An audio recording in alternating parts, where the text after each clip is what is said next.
the shortest distance between two human hearts is always a story. The big mistake that some people make when they first start doing graphic design is everything is so dense, everything is so packed. Your eye doesn't have any place to rest. It doesn't have any place to actually discern what the full design is because of the negative space around it, right? Is that they are afraid of getting started. But they're actually not afraid of getting started. They're afraid of failing once they do.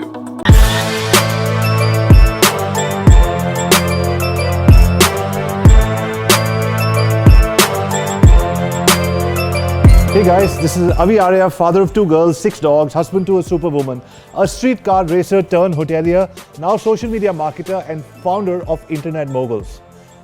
Welcome to my channel. Ladies and gentlemen, boys and girls, welcome to another episode of the Internet Moguls of the World, where we travel, and now virtually, to find experts who have leveraged the internet to find their voice and amplify it and change other people's lives. Our guest for today is David Lawrence. David, I always say one thing to my audience before we start. I say the shortest distance between two human hearts is always a story. You tell a perfect stranger a good story and you win hearts for life. My story, David, is what I'm going to tell you in the next 10 seconds. And then I'll request you to tell us yours. My name is AskAviArya, father of 2 girls, 6 dogs, husband to a superwoman, a streetcar racer turned hotelier, now social media marketer, and founder of Internet Moguls. David, over to you. I'm an actor, I'm a storytelling coach, and I'm a technologist. And occasionally, on your television and on your movie screen, I am a creepy, evil villain. Lovely. David, storytelling is where it's at. It's at the heart of it, right? And no better person than you to tell our audiences how the storytelling, how did it become your passion? I remember laying on the living room floor in my house in Cleveland Heights, Ohio, and watching a movie where the actor, one of those rare movies where the actor doesn't have any lines because he was playing a deaf mute. And there were parts of the movie that were making me laugh hysterically. There were parts of the movie that were making me cry. There were parts of the movie that made me question humanity. And I was like 7.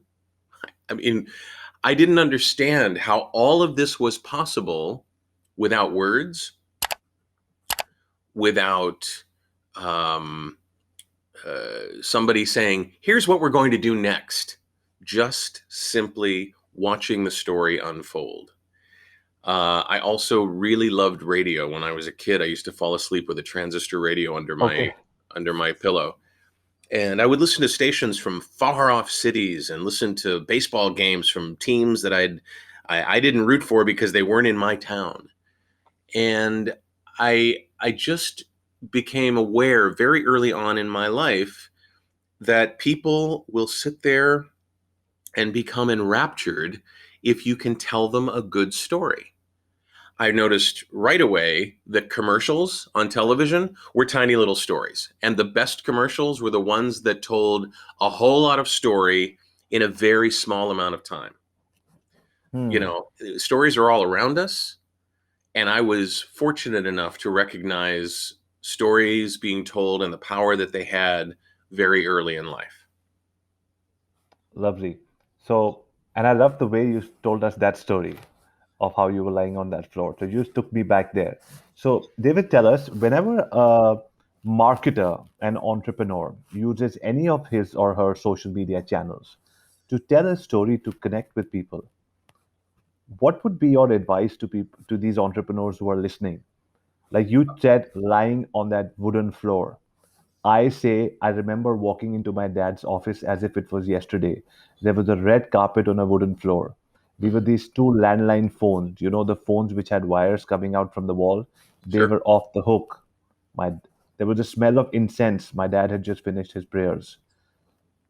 My dad's hair was ruffled and he was visibly nervous. So taking people back to that scene creates all the difference. And I saw you do that, you know, right off the bat. So tell us a little bit about that. How can entrepreneurs use that to define their own story when they're meeting people?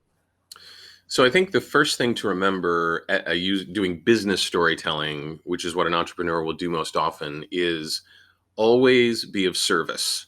There's strategy and then there's tactics. And the Mm-hmm. strategy of business storytelling is to always be of service, whether you're telling one of your own stories or whether you're curating someone else's story to illustrate something that makes sense to you and is of service to your tribe, your family, your followers, your group of people that you're trying to influence. The tactic is to drop them right in the middle of the story, as if the Uh-huh. story was already happening. So what you did was you described the senses. You described what it looked like, what it sounded like, what it felt like, what it smelled like.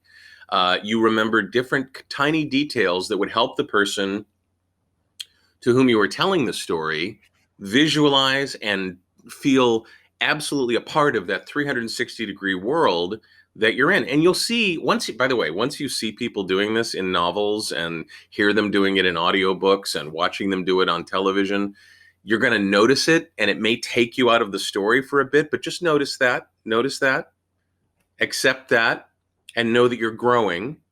And then you'll drop back into the story eventually, because a good storyteller always arrests your attention. But the point of storytelling in business is not to sell somebody something. The point of telling a story is to connect and share information that solves a problem in that person's life. If you can do that, and if you can explain why your product or service is going to be their best choice for solving that problem, if you're paying attention to the problem and the solution, the story takes care of itself.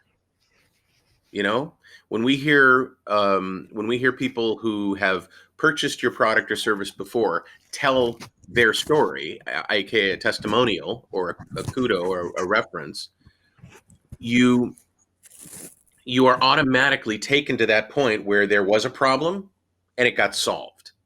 And that example that people are modeling for somebody listening to the story you're telling is obvious. Oh, it worked for them. Well, maybe it'll work for me. And that doesn't happen by you saying, buy my stuff, my stuff is the best, you should buy my stuff. That's not a story. That's somebody walking around yelling. Mm-hmm. A story really illustrates why you understand what the person is going through, how you connect with them and you relate to them, and how your product or service is going to help them solve that amazing problem. They wouldn't even be in front of you for this story if they didn't have the problem and wanted to solve it, right? Right. So just know that your whole goal when telling a business story is to connect with somebody's needs, with their desires, with their wants, with their problems, and help them achieve and solve those things respectfully. Lovely. So, David, you're saying that when somebody tells a story, you don't sell, you talk about the pain or the challenge, and you show how you have in the past resonated with it or somewhere connected with it. And because of your genuine connection, you've been able to find a solution, Mm-hmm. and you're presenting that solution with telling a story of a third party, maybe. Like if Yeah, I'm I talking don't to feel like David, I'm telling you something you don't know already, right? right? You connect with this. I know you connect with this because I've watched your podcast. I've heard you tell your hero story, not horror story, but hero Right, story right. dozens of times. Sure. And even when you were arranging for this interview with me today, you sent me an email with your hero story in it. So it's clearly something Right, you're very proud of, and it's something that others can connect to. right, I was on this path to destruction, and then something happened in my life that gave me purpose right. and gave me a desire to do something more with what I had. I think being a street racer would have been great. And maybe now you can do it for fun. I But to do.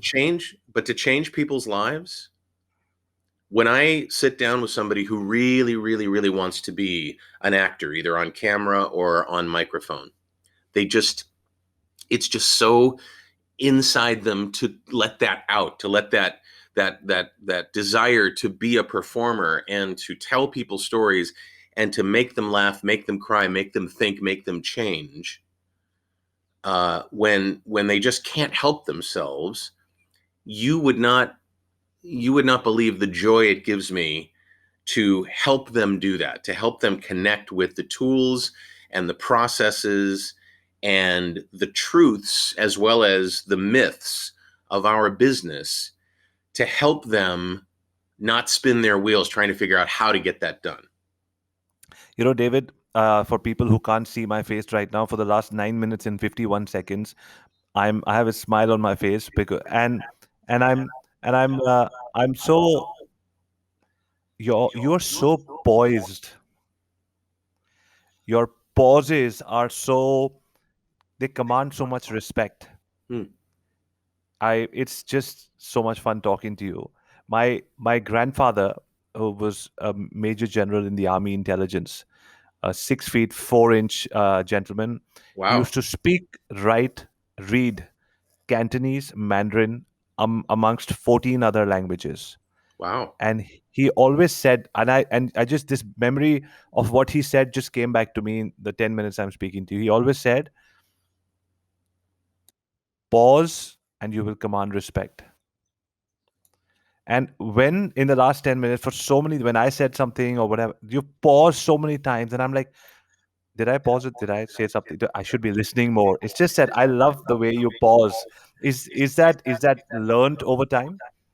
It is. It is, absolutely. And in fact, it takes an awful lot of energy for some people to understand that the pause in delivery of speech, in delivery of acting, of doing work, is kind of the same thing as negative space or white space is in graphic design. Uh, the big mistake that some people make when they first start doing graphic design is everything is so dense, everything is so packed. Your eye doesn't have any place to rest. It doesn't have any place to actually discern what the full design is because of the negative space around it, right? And we are brought up, especially, I'm gonna say you were in a family that maybe you had brothers and sisters, Right. and maybe at the dinner table you had to struggle a little bit to be heard. Mm-hmm. If you didn't get heard, maybe you didn't get as much food as somebody else did, or Uh, you didn't get enough attention, and this is not uncommon. I right. mean, other than That you have in a maybe, message and you want to say something. right, maybe other than in Mm. China, where they've raised the limit by one to the number of children the government lets you have. Right. There are Three. big families and there's Yeah. competition for attention. Mm. And so as Mm. we grow up and we start going to social events and we watch people have kind of conversations with us, like we'll be standing at a party, and I'm sure you've experienced this before. The person you're talking to is pretending to pay attention to you, but they're Right. actually looking over your shoulder to see if there's anybody more interesting at the party that they can talk. Oh, hi, and you always feel like I have to arrest their attention or they're going to leave me. They're going to abandon this story that I'm telling them. And the truth of the matter is, when you start to feel that and you start to fill in those moments of silence, those pauses, with what are called vocalization bridges. So like, you start to make these little bridges so that they don't lose your attention, right? Or you don't lose their attention. Hmm. If, on the other hand, you pause, that sounds so weird. They'll stop looking around the party and check you to see if you've had a heart attack. They lean in. The whole notion of the dramatic pause or the dramatic moment or the beat between a line landing and letting the audience understand what just happened and then moving on with the rest of the scene is one of the pieces of art that is sometimes a little difficult for actors, voice talent, etc., to capture and then to creatively use. right? Awesome. We have this fear that people will stop listening. They won't. Lovely. So, David, I teach and train entrepreneurs how to make micro videos to get known, to get leads, and to get sales without having to leave their home with just a smartphone and a strong internet connection. How long are your micro videos? Anywhere from 90 seconds to 5 minutes. Great. Can I share something with you? Please do. I used to work at a company called America Online. Are you familiar with it? Oh, yes. Those were the first places I got my emails from. You got mail. You got mail, exactly. So I worked there, and when I worked at America Online, it was in the 90s. We used to do a lot of research as to how people used the service. And one of the things that we used to research was how long it would take them to become distracted, to get interrupted by something else in their life, either other technology or another human being or some sort of social event, while they were using the service. And that time consistently over the 7 years or so that I worked at the company and the 28 years that I was the voice of their recorded tech support lines was 5.5 minutes. Aha. That's how long it takes. And today it's likely less than that, given how many distractions our mobile devices give us, how we've sort of personified the devices around us, and the Internet of Things has created all of these little Alexa and other types of devices that are enabled to interrupt us. And so when I first did my podcast, and I've done over 12,000 episodes of podcasting, I was doing podcasting before podcasting was a thing. Thing. I actually, totally by accident, discovered the same thing, that making shorter and more numerous episodes of a podcast has all kinds of advantages over making 1 hour long weekly podcast. It gives you more opportunities for advertising. It gives you less opportunities to be interrupted in the viewer or the listener's day, and they can fit you into all of the different things that they want to consume easier, because you're not taking up an hour of their available time. You're taking up 5 minutes. And That, so, ladies and gentlemen, brings us to the end of this episode. Thank you all for watching. I bye-bye. hope you. I get your point. I get your point. Sorry for You that know what I'm saying? interruption. Now I'm Yeah. not saying that what you're doing with this isn't worth it, No, because but I get. But I get it. sometimes stories take longer to tell than 5 minutes, Sure. Sure. right? No, but I totally get it. I totally get it. It's not the end. Plus, you leave a cliffhanger. I have them coming back for more, and a weekly show. Why does it have to be like consume my entire Netflix 20 hours by the end of today? Because tomorrow Amazon is going to come up with another show. So you Sure. don't need to be as desperate. I totally get that, and I totally agree with that. David, tell us, these audiences who are listening. Like I said, these are entrepreneurs. About 8,100 entrepreneurs are paid members of this community. And then we have 126,000 people who have subscribed to this. But these 8,100 people are here who show up every week, thrice a week, to listen to everything, every guest, meet everyone.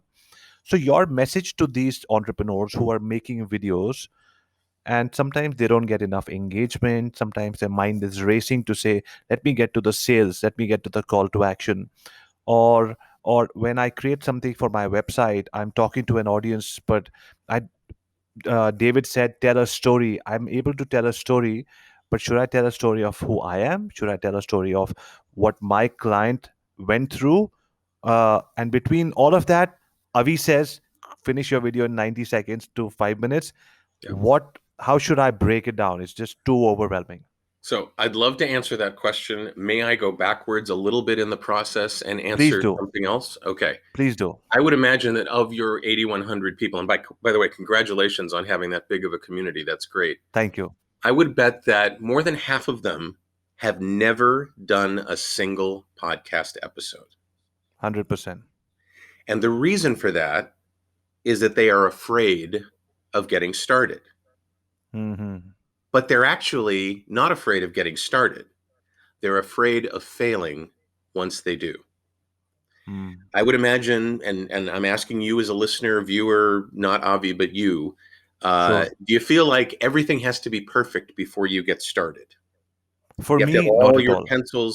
all your pencils sharpened and lined up and put in a row, and everything's nice and neat, and you have all your tech set up, and oh my gosh, if I haven't chosen the right tech, I got to choose the right tech, because you never know. Can I give you some advice? Please stop stopping yourself. Just do it. No one is going to remember your very first podcast episode. They're just not. And the good news is, unlike in school, there is no permanent record. Right. You can always pull down that first episode if you really don't like it. I say leave it up because it shows you how far you've come Of once course. you get going. But it's not like if you make a mistake that you have to go to the assistant principal's office and be disciplined. That's not what happens here, right? What will happen is if you do get started, you'll get better and better and better. But you can't get better if you don't get started. And that was my main message coming here today. We talked about this ahead of time with you and your crew, this notion of just simply taking that first step and overcoming that fear that if you don't get everything squared away perfectly and use exactly the technology that David uses or Avi uses or whoever your favorite influencer is uses, what kind of camera do they use? What kind of microphone do they use? How do they get their lighting to look like this? What, I got to get all that done before I can actually, no. You need to start right now with whatever you've got. It's going to suck. Just know it's going to suck. You don't know what you're doing. You have no experience doing it. You're using whatever materials you have available, but it's not going to suck as bad as you think. Right. And you're not going to have failed. You will have succeeded in doing that. Now, your question was, okay, I've only got 90 seconds. I've only got 5 minutes. I will tell you something, and I don't want you to take this the wrong way because I know it's Not part at and all. parcel of how you tell your story. You spend a lot of time reminding people of your hero story. Right. And that is anathema to Hollywood stories, to film stories. What you want to do with a story is drop the person as close to an open loop as you possibly can. I want you to know, and I'll explain what that is. When you imagine a book, you go to the airport, go to the library, go to a bookstore, if you can find one, and you open up a new book. Do they start at the very beginning with the story, or do they drop you in as the murder is occurring and leave you at the end of that intro or preface or first chapter right at the point where you don't know who it is? Bulb on moment for me right there. Right? The open loop that occurs at that point. Well, who was it? Who did it? What? Why'd they do that? What? Wait, who are these people? What's going on? All of these questions are driving you toward reading the rest of the book. Right. So if you can minimize the unnecessary details that you have at the start of what you do and just get to the good stuff, right? Get to the stuff that connects and is adhesive and draws people to you and drops them right in the middle of the story. For the most part, people tend to have intros that are way too long. Right. They have lots of great music. I listened to a podcast the other day. There's a show on HBO here that just ran through its run called Mayor of Easttown. And I was so excited about this show because it was Kate Winslet. And Of I was so course. excited about this show. And I started listening to a podcast from a couple of show business writers on a magazine called The Atlantic. Yep. And they opened their podcast with a 30-second instrumental theme. And yes, it was the theme of Mayor of Easttown, but they let it play for the entire 30 seconds before they started. And that doesn't sound like a long time, but if you're doing a 90-second podcast, that's 1/3 of the available time you have. Got it. So getting to it, getting on with it, leaning forward into the content and moving with the appropriate amount of speed and acceleration, and then coming to a stop and doing so with certainty and with brevity leaves people maybe not thinking overtly, well, he didn't take up that much of my time or she didn't take up that much of my time. Boy, I enjoyed that. I want to listen to that again. People don't think that way. They just go, huh, and then they move on to whatever else they're doing, right? But this notion of being spare about the mechanics of your storytelling is what really good writers do. At Can I least just really can I good modern writers. Go ahead. I just wanted to, so just to get it clear for myself, and I really appreciate it. I mean, if I love to, if I'm here to learn. It's a selfish interest. My audience will love to learn from you. I saw your videos, I saw your things from afar, but for me, this is like a masterclass that's happening. I'm very ready, and I want to tell the audience as well. If you see my hero story shorter, if you see my hero story disappear, if you see me doing something very different, it happened because I got a bulb on moment about 90 seconds ago. But I just wanted to fine tune this for myself and the audience listening. So how I'm picturing this in the last 25 minutes is that you're saying I parachute the audience. They're going on a nice Airbus 747, and then I take them and I say, you parachute down into a war zone, and or just parachute down into a village. It's a peaceful village or a war zone, or but into my world where I'm already in the middle of a challenge, and you're like, oh my god, where am I now, and what's going to happen? And then I tell you a existing story of what's happening to maybe somebody just like you. And then, David, do I then bring in my story after that, saying, so this is what happened and all of that, and this is what David is going through. And so, guys, my name is AskAviArya, father of two girls, six dogs. And in if you go along with me in the story, you'll find out how David beat Goliath, and this is what happened. Sure. Yeah, Okay, I think a couple things. First of all, you're very proud of your story, I am. and that is commendable. When you don't give everyone all of your story at the very beginning, you then have the opportunity to create a cliffhanger, a question right at the start. If you were to say, I'm Avi, and I didn't die in a street race when I was a teenager. I didn't die because I found something higher in my life to have as my purpose. People are like, wait, what? He was street racing? He was trying to do what? Why didn't he die? What did he possibly die?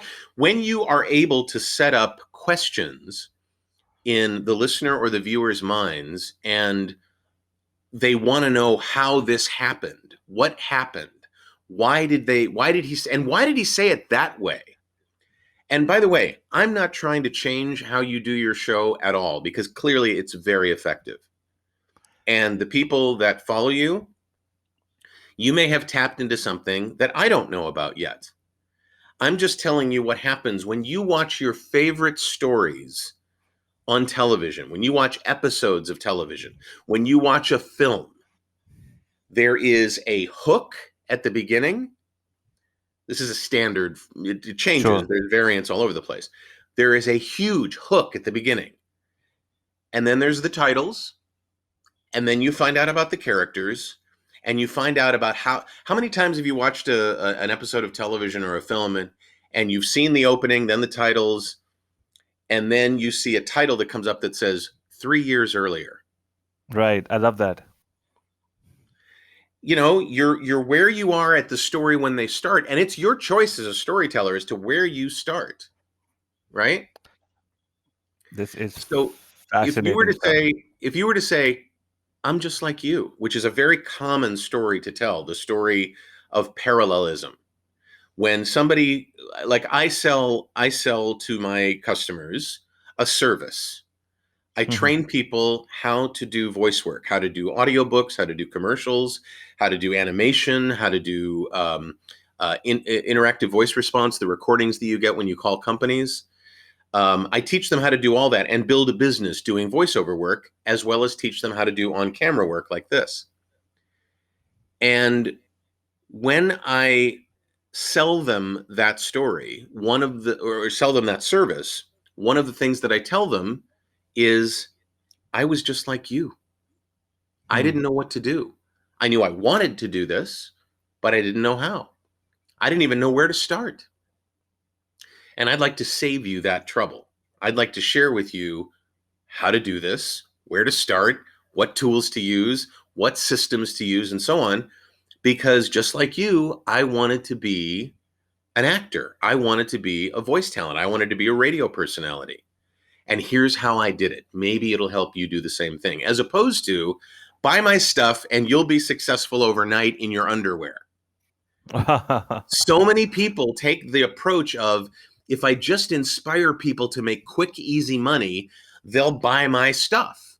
And if your Right. stuff is revolving around making quick, easy money, you may make a little bit of quick, easy money, or you may fool Sure. enough people to make a good amount of quick, easy Sure. money, but your reputation will be in tatters. 100%. Yeah. 100%. David, just a quick segue. What mic? I don't see you on a mic, but you sound fantastic. Yeah. So I use a shotgun mic, which is what people use on um, So it's right above television your and head. film sets. It's not actually over my head. It's actually pointed straight at me from under the camera. I'll tilt it up into the frame so you can see it briefly. There it is.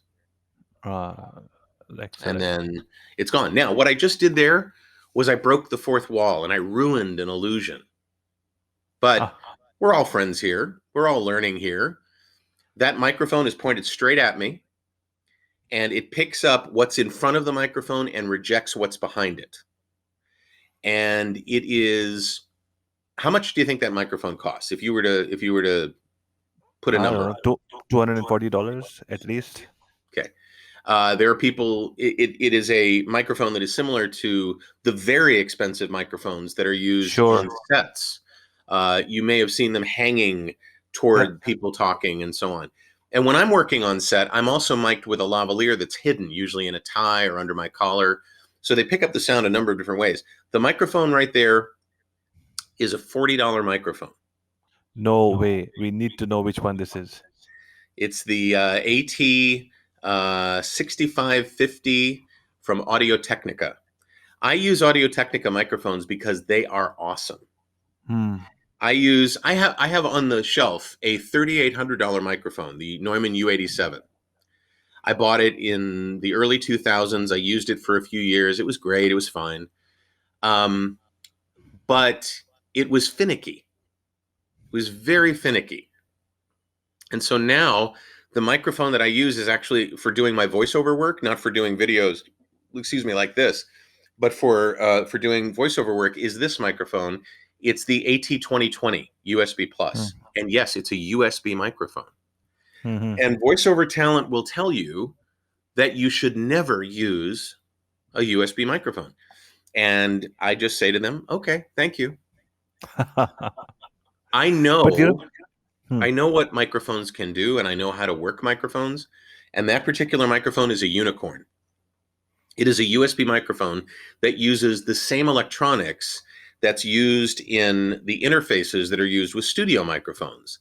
And the pickup in that microphone is an amazingly high quality pickup. So, altogether, in a $150 microphone that I use for voiceover, I get the same amount of work, the same amount of payment, the same amount of process. In fact, I have a video in my course that says, okay, I did this audiobook with the Neumann U87 at the studios of a big publisher, and I did this audiobook with my AT 2020 USB Plus. I'm not going to tell you which audiobook was which. You listen to both and you tell me. And it's a blind test that half the people get right and half the people don't. What were you going to ask? I'm sorry I interrupted you. No, that's all right. I have so many things to ask.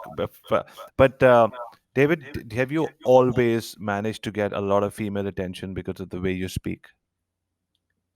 That's very embarrassing, Avi. I'm just because it's just what you are just I'm so kidding. amazing.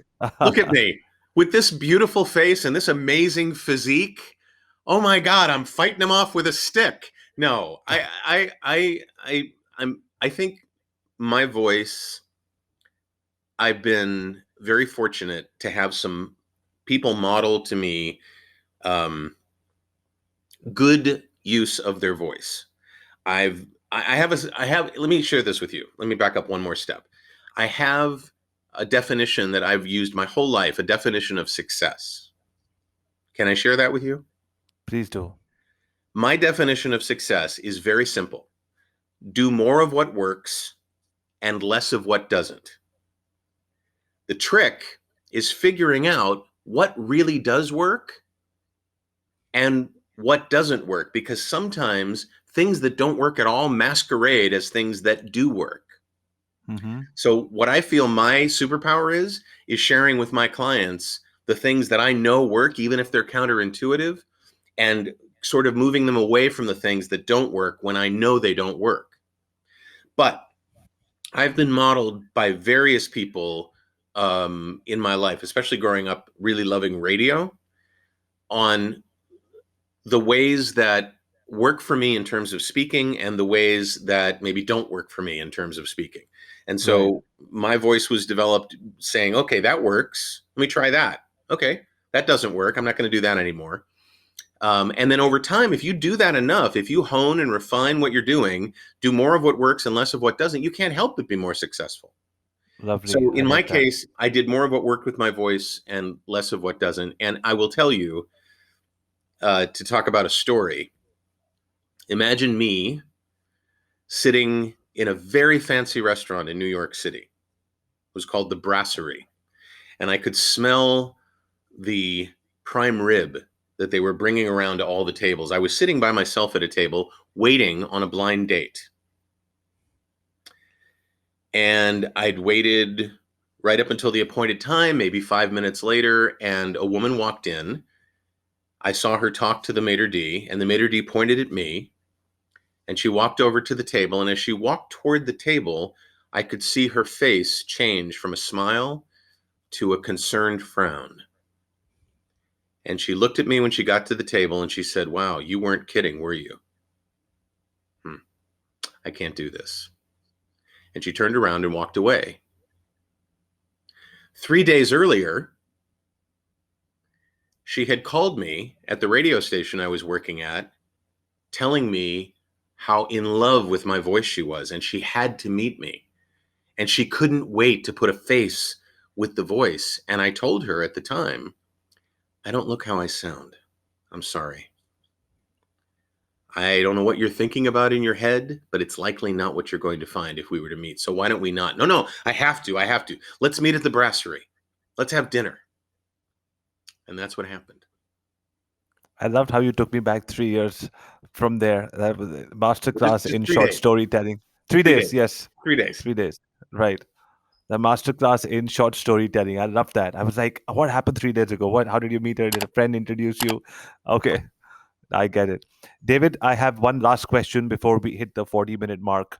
For our audiences who have had multiple bulb-on moments like the ones I had, I will always for the rest of my life remember that I have to drop the audience in the middle of something that's happening and then either take them 3 years, 5 years ahead or back. Like this is now going to be my format. I do a 2,000 person webinar every fortnight.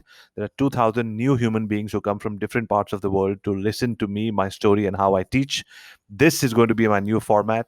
And I'm going to make sure I announce in every webinar that I learned this at the end of it from David Lawrence. But thank you so much. I deeply, deeply appreciate what I learned today. But David, for everybody else who would love to work with you, what's the best way to get in touch with you? So I don't know. I see on my screen that David at VOheroes.com is being shown. I don't know if that's being shown in the recording. Yeah. But you can reach me at David at VOheroes.com. And let me hone a little bit. Let me refine what you just said. Make sure that the moment that you're dropping people into is either just before or just after a moment of transformation. Because it's the Hmm. moment of transformation that is most valuable to your clients and your students. If you can show them how to transform what they're doing now into something that is more successful, that's what's of value. draw people into the story before or after the moment of just transformation? just before or after, because you're setting them up at a point in the episode, at a point in the story where they really want to know what's going to happen. What's going to happen? What just happened? Wait a minute, my mind is blown. What's So going what? on here? So Right? what would I do for myself when I tell people I was overweight, I was underconfident, I used to stammer. My mom took me to she forced me to do a few speeches. My fear started breaking. I started being more confident, and today I'm India's one of India's highest paid social media speakers. Hold on, you went right past it. You went right Okay, past it. What okay. was the moment when your mom forced you to get on stage and speak in public and you were scared to death? You were going to die, Right. but you didn't. Right. You didn't die. Maybe you didn't do your best. Certainly you're better now than you used to be, but something changed. That transformation occurred. I didn't die that day. I actually did a lot better than I thought. And I want to show you how to do the same thing. Oh my God, this is fantastic stuff. I'll send you a bill. Thank you. Please do. Please do. And I will make sure that at least if not the 126,500 people who we are very proud of, building this community over. Our community just ramped up during. I did 170. I did 75 webinars in 75 days from 15th of March, the day lockdown was announced. In the last year, we've got this audience, because everybody was captive. I did non-stop webinars, 1, 2, 3 day sessions, and people just kept coming in. And today they're like, bring in international rock stars. And I'm always, we spend one Friday every week researching amazing human beings like yourselves and then keeping our fingers crossed and hoping that you'll say yes. And Yeah. so, David, you did, yes. So, thank you so much. Yes, sorry, you were saying something. I did the same thing in 2019. Before the pandemic, I wanted to up my game in terms of my look and my sound and my lighting and all that stuff. I did a new 5 minute to 10 minute video every single day for the year. And I just put them up. And you can see throughout the year how I went from a kind of crappy webcam and the built in microphone on the webcam to a better microphone and then a better camera and then an even better camera and then better lighting and then a better set and all that sort of thing. And you could see that honing and refining. So what you did was called a sprint, and it was great because you figured out what worked Right. and you did more of that, and you figured out what didn't and you did less of that. Lovely. David, I'm definitely reaching out to you for some more one-on-one time. But before we go, what we do is we wrap up by saying, give us 3 takeaways. And I tell the audience, power of repetition. So watch or listen to this episode once again. Recap. Give us your favorite 3 bulb-on moments. Put it on Instagram. Tag us, both of us. I'll give you David's handle and mine. And 3 lucky winners on the next Sunday are going to get a book, one of my favorite entrepreneurial books or David's books. I'll ask David and I'll courier it to your house.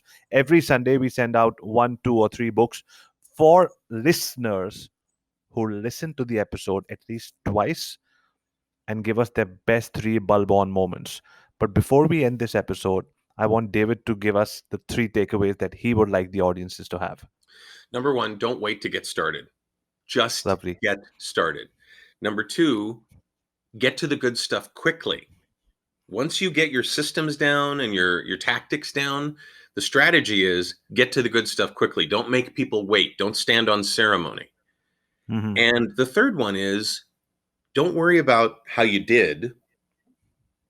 Don't worry about how you're going to do, but be mindful, stay in the moment, and you're just simply going to get better as you refine those strategies and tactics.